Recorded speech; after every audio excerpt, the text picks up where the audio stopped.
Tits and twats.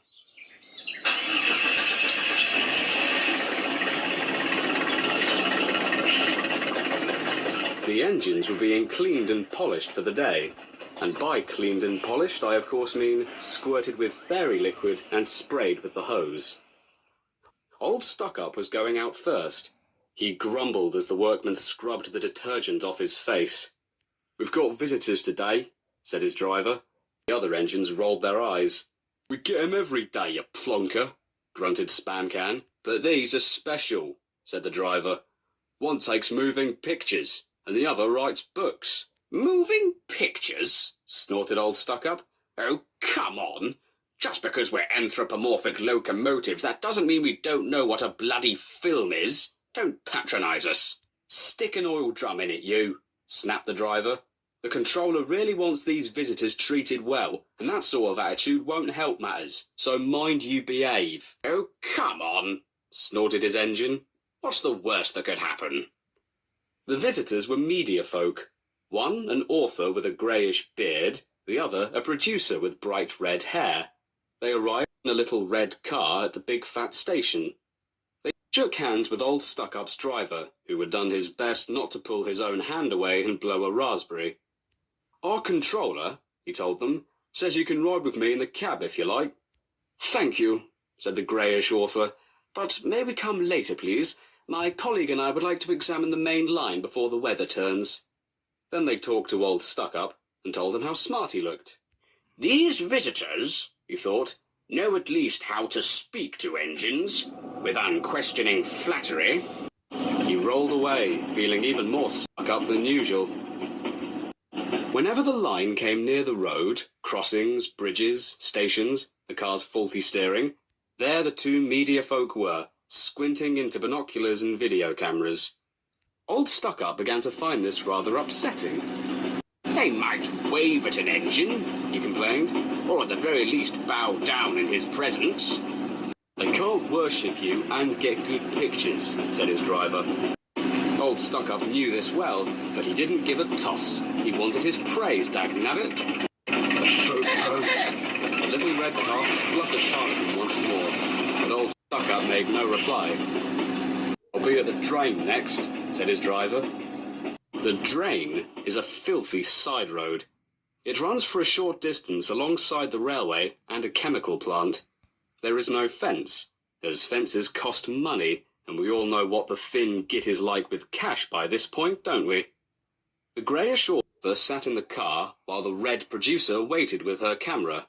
She shot her footage, jumped back in, and off they went, racing the train to the drain's end.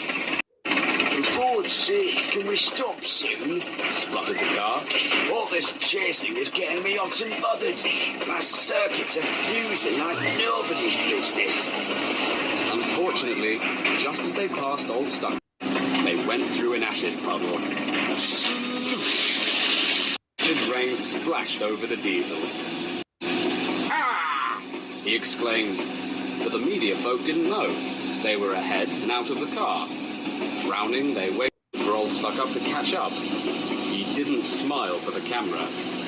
"They did it on purpose." He didn't smile for the camera. "They did it on purpose," he snorted crossly, and fumed all the way to the last station. "They splashed me! They've splashed me!" he hissed as workmen tried to neutralize the burns. "Some film star I'd be, looking like the elephant engine." He growled crossly when the red producer climbed in his cab for the journey back. The greyish author would have come too, but the acid puddle had dissolved one of the car's tyres, and he had to get it fixed.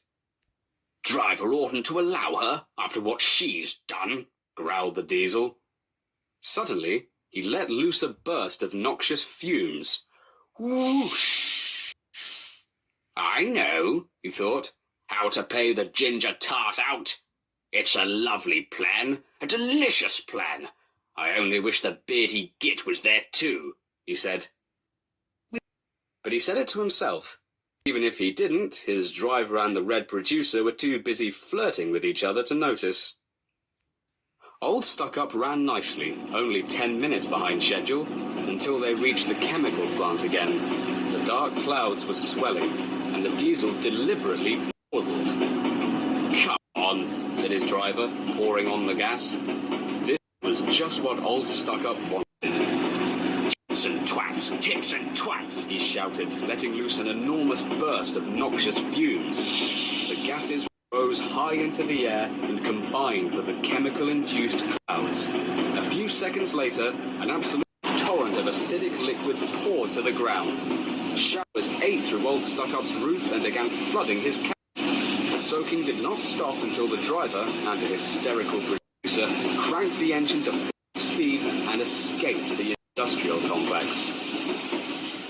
The Thin Git soon found out what had happened after the red producer smacked him upside the head with her handbag.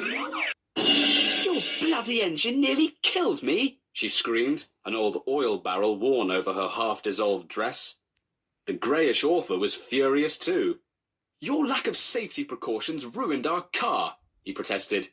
"And when I asked your men for assistance, they just insulted me and threw heavy objects at us.